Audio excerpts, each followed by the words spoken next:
Hello दोस्तों, तो आज के इस वीडियो में मैं एक्सप्लेन करने वाला हूँ a record of mortal journey to immortality का सीजन 3। अगर आप लोग इसके बाकी के एपिसोड भी जानना चाहते हो तो लाइक का टारगेट 200 है। इसको कंप्लीट करा दो, मैं नेक्स्ट पार्ट तुरंत ही ले आऊंगा। ये कहानी हमारे दोस्त मिस्टर हान की है, जो दरवाजे से ना एंटर करते हुए दीवार को तोड़ते हुए ही एंटर कर जाता है। इससे बड़ा महान शख्स आपने जिंदगी में कभी नहीं देखा होगा, और उसकी ऐसी हरकतों को उसका ही साथी बड़ी मासूम की तरह देख रहा होता है, जैसे कि कुछ वहाँ पर हुआ ही नहीं। जिसके बाद मिस्टर हान बहाने मारते हुए कहता वो तो मैं भागने की टेक्निक का यूज कर रहा था, मुझे इस तरह मत देखो, ये सब उस दीवार की गलती है क्योंकि उसकी एनर्जी खत्म हो गई, इस वजह से तुम अब मेरी गलती मत निकाल देना। पर मिस्टर हान उसका ऐसा चेहरा देखकर उसके तो अल्फाज ही गायब हो गए। फिर वो बिना कुछ कहे वहाँ से चला गया, पर उसका साथी क्या ही कर सकता था। जिसके बाद वो अपना सीक्रेट वेपन बाहर निकालने के साथ ही वहाँ पर झाड़ू मारना शुरू कर देता है। तभी मिस्टर हान पिछली बात को याद करते हुए कहने लगता, मोम मास्टर ली भाई, आपने वो देखा मेरी स्पिरिचुअल पावर को, पर ये मेरी फेक स्पिरिचुअल रूट थी। देन हमें वहाँ पर काफी ज्यादा खूबसूरत नजारा देखने को भी मिलता है, लेकिन उस नजारे को भंग डालने के लिए उसका साथी भी आ गया, जो अपनी मासूम सी शक्ल दिखा रहा था। जो देखकर मिस्टर हान के पास से कुछ कहने को था ही नहीं, तो वो उसको शाबाशी देकर वहाँ से चले जाते हैं। अगले सीन में हम मिस्टर हान को जेड मैसेज को सुनता देख पाते हैं, जहाँ पर वो कह रहा होता है कि कुछ दिनों से मेरे पे काफी सारे जेड मैसेज आ गए। तभी एक जेड मैसेज में से एक लड़की बोलती, तुमको इन्वाइट किया गया है और मैंने तुम्हारी स्किल की वजह से फॉर्मेशन को सख्त करना भी सीख लिया। अब इसे करते करते मेरे को काफी ज्यादा मजा आने लगा है, पर मुझको हैंग न्यूजीलैंड फॉर्मेशन बनाने की भी इच्छा है। अगर किसी भी दोस्त को इसके बारे में कुछ आइडिया है तो प्लीज मुझको बता दो।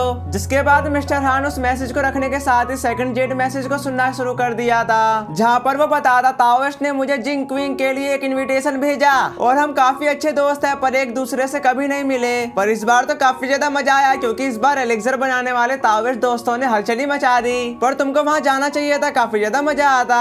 इसी के साथ ही उस रिकॉर्ड कई जेड मैसेज की बातें वहीं पर खत्म हो गई। पर वो सुनकर मिस्टर हान बोलते, ये बंदा काफी ज्यादा अमेजिंग है, पर वहाँ पर जरूर काफी ज्यादा लोग आए होंगे।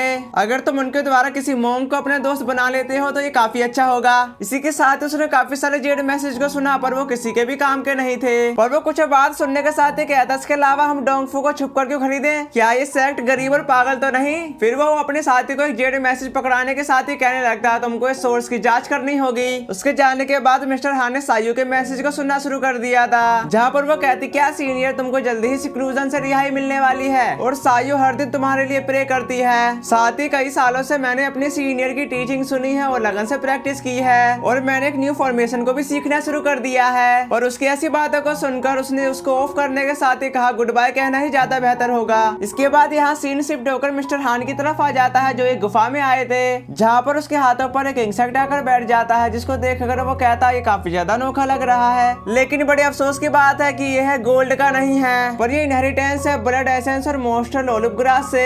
वैसे मेरे को नहीं पता कि ये मेरे ऑर्डर को फॉलो करेंगे कि नहीं। जिसके बाद मिस्टर हान ने उनको अपने इशारों पर नचाना शुरू कर दिया था, लेकिन दो स्पाइडर डीमन उनकी तरफ बड़ी तेजी से आ रहे थे और वो आकर मिस्टर हान के पास रुक गए, जो देखकर मिस्टर हान उनको अपने हाथों से सलाना शुरू कर देते हैं। साथ ही वो कहते हैं, अब तुम एक पीक लेवल के मॉन्स्टर बन चुके हो, ऐसा लगता है कि पिछले 60 सालों के दौरान कुहुन ने तुम्हारी अच्छी देखभाल की है। अब से मैं तुम्हें साओसी और साओयू कहूंगा, और एक अपॉर्चुनिटी है, मैं तुम्हें प्रैक्टिकल एक्सरसाइज के लिए बाहर ले जाऊंगा। और वो उनको अपने पास रखने के साथ ही कहने लगता, अंत में ये लोग भी बड़े हो गए और अब मैजिकल वेपन के बारे में सोचने का समय आ गया है। जबकि हुन युहान बोकुहुन का यूज करना पहले ही काफी ज्यादा आसान है, पर मेरे को अपने ही मैजिकल वेपन को खुद ही रिफाइन करना होगा, जो पहले किंग युहान सोर्ड आर्ट में रिकॉर्ड किया गया था, पर इसके मटेरियल को ढूंढ पाना काफी ज्यादा मुश्किल है। अब मेरे पास एक ही चारा है, मेरे को नेबर से पूछना होगा। और अगले सीन में हम उस नेबर को देखते हैं, जो मिस्टर हान से कह रहा होता है कि आज मुझे ताओस्ट दोस्त के साथ पहली नजर में पुराने दोस्त जैसा महसूस हो रहा है, पर मुझे इसकी उम्मीद नहीं थी कि तुम वाइन पीने में इतने अच्छे होंगे।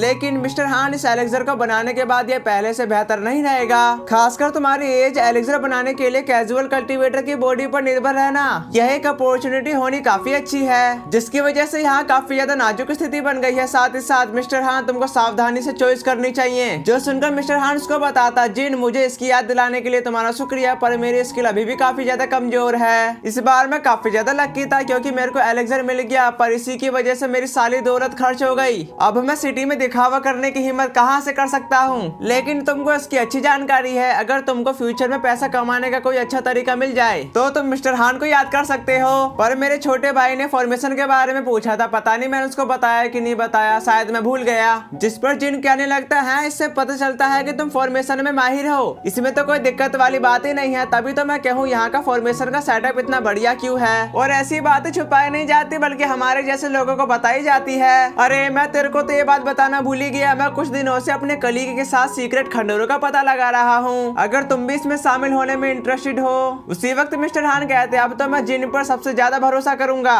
साथ ही साथ मैंने पहले ही डीमन सिटी पर हमला कर दिया था, जिसकी वजह से मैं काफी ज्यादा परेशान हूँ क्योंकि सी में इतनी ज्यादा शांति कैसे हो सकती है। जिस पर जिन ने कहा क्या, अब मुझे डर है क्योंकि वहाँ पर इतनी ज्यादा शांति नहीं हो सकती। जब मेरे ग्रेट एल्डर जिन क्वीन ने स्टार पैलेस का चार्ज संभाला तब से ही मछली पकड़ने की गड़गड़ाहट होती रही। साथ ही उसने सबसे पहले ओल्ड डीमन को कंट्रोल में किया और वान सेक्ट के साथ अलायंस की, यहाँ तक कि 6 टॉप सैंड को अपनी एक्टिविटी को ही बंद करना पड़ा। देन क्विसंग आइलैंड पर सेफ फॉर्मेशन की मरम्मत की गई, जिसकी वजह से बीस्ट डिसअपेयर हो गए। जिस बात पर मिस्टर हान बताते इससे यह पता चलता है कि जिंग के ग्रेट एल्डर जिंग गोंग के ही मास्टर हैं और कभी भी एक सैंड के इतने सारे दोस्त नहीं हो सकते। इसी प्रकार ऐसे तारों का यह केओटिक सी में कुछ समय के लिए शांति रहना जरूरी नहीं होगा। दूसरी तरफ जिन कहने लगा था यह इतना आसान कैसे हो सकता है, शायद मेरे ग्रेट एल्डर ने ही यह क्रूर व्यवहार किया होगा। कुछ समय पहले जब वह डुअल सैंड कल्टीवेशन के प्रति अपसेट हो गए थे तभी स्टार पैलेस पर कब्जा करने की साजिश के रूमर अचानक ही गायब हो गए और यह बड़े अफसोस की बात है। इसके अलावा कई हाई लेवल के सेक्ट जो मूल रूप से जिंग गोंग के वफादार थे वो अचानक ही मारे गए। अब ये थोड़ा परेशान करने वाली बात है। वो बात सुनकर मिस्टर हान कहते ये सब सुनकर तो मैं कंफ्यूज ही हो जाऊंगा, मुझे लगता है कि इसके पीछे कोई आम लोग नहीं है। साथ ही मेरे को ऐसा भी नहीं लगा था कि स्थिति इतनी ज्यादा खतरनाक होगी। इससे अच्छा तो गंदे पानी में पैर रखने से पहले ही पीछे हट जाओ। जिस पर एग्री करने के साथ ही जिन बोलता तुमने ठीक कहा, ये पावर और प्रॉफिट के लिए झगड़े हैं, यहाँ तक कि मैं जिन फैमिली का डिसेंडेंट भी इससे नहीं बच सकता।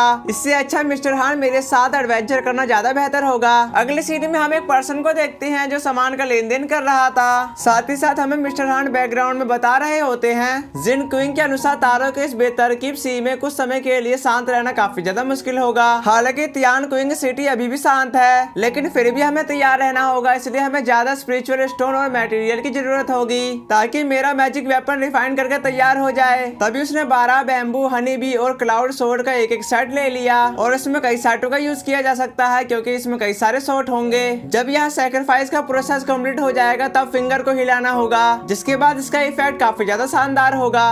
दूसरी तरफ ऐसे मैजिक वेपन जिन्हें जल्दबाजी में नॉर्मल मटेरियल से रिफाइन किया गया होगा वो तो बेकार ही होगा। जिसके बाद वो शॉप से कुछ भी न लेते हुए वापस चला गया और जाते हुए बोलता हमें अभी भी स्पेशल बैम्बू को ढूंढना होगा ताकि मैं कुछ और साइड बना सकूं। तभी मिस्टर हान को वहाँ पर कोई पीछे से पुकार रहा होता है, जिसके बाद वो लड़की कहती है मैं हूँ, क्या तुम्हें कभी चांद की भी याद आती है? और ये वही लड़की है जिसने जेड मैसेज मिस्टर हान को भेजा था। अगले सीन में हम दोनों को एक साथ देखते हैं जहाँ पर सायू कहती है आखिरकार मैंने तुम्हें पा लिया, जिसके जवाब पर मिस्टर हान कहते पर तुम यहाँ पर क्या कर रही हो? जो सुनकर सायू कहते तुम काफी हार्टलेस हो। सायू ने अभी तक अपनी दयालुता का बदला नहीं चुकाया है और कल्टीवेशन की पीक पर पहुँचना भी आसान नहीं है। साथ ही सीनियर ने जो स्किल मुझे दी उसके लिए तुम्हारा शुक्रिया। मैंने अपने सीनियर के लिए एक जेड मैसेज भी भेजा था, उसका रिप्लाई करने के लिए मैं तुम्हारा तहे दिल से शुक्रिया करती हूँ। जिसके जवाब पर मिस्टर हान उसको बताने लगा था यह मेरा कर्तव्य था बस और कुछ नहीं, यहाँ तक कि रास्ता काफी दूर है और तुम अपना बेस्ट करने की कोशिश करना